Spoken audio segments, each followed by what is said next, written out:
We'll move on to Tobie Travaglia, who I think is one of your main men. I know EJ's very keen on him as well to be picked up with 10 or 11. I'll roll the footage. Make sure as well, guys, get behind Footy Stuff, the YouTube page. They do all of these videos. They're very, very good. So number 13 is who you're looking out for here in this clip. But give us your thoughts on Tobie. What's the big draw card to getting him in? A few people have sort of claimed he could be a ready-made Dan Rioli replacement, which is a massive call, but is that kind of where your head is as well? Yeah, absolutely. Like, we've already lost one rebounding defender.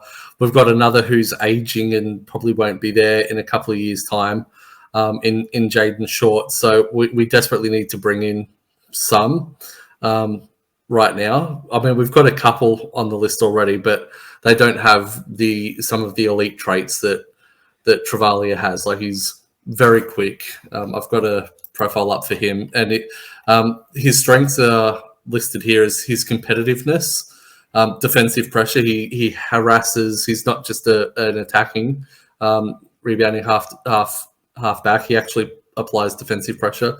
He's got a really good tank, and for someone of his size, he's also pretty solid in the intercept marking. He's pretty good overhead.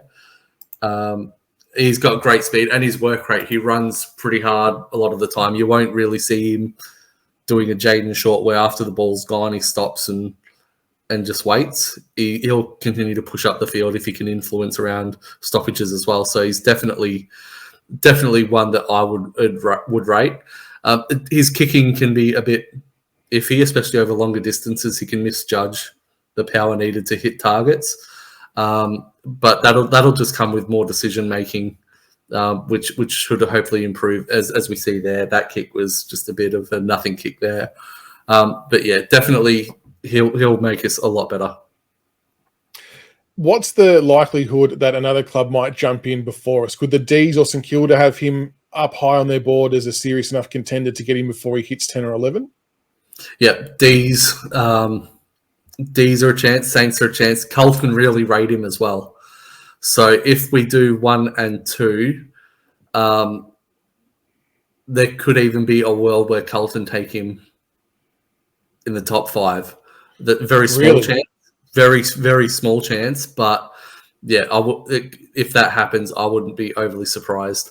But yeah, definitely, I think St Kilda is probably the one that would be more likely to take him. Could you imagine if they took him with their first pick, if we had 1 and 2 and they jagged him? Jesus. So there's been a lot of love for him in chat as well. So hopefully, I know, like I said, I know that yourself and EJ have been flagging this guy for quite some time. So hopefully he does drop down. Look at that run off the back of the square. That is Dan Rioli-esque. And like I said, I know it's a highlights package for a reason, but I tend to agree with you that if he does long bomb a little bit, I mean, one, it's probably not unusual for our team to do that anyway, so it probably actually fits right in. But that just comes with experience and knowing where your teammates are. Because you've got to remember, with these games here in the championships, they play a lot of the year against each other, so they don't really have a lot of time to get that proper gelling. I know they play a few more games now, it's a proper carnival, but yeah, I can kind of excuse that a little bit. Yeah, and you also need to factor in, especially with players who can go through the midfield, that tagging is highly frowned upon during the national championships. Absolutely, yeah.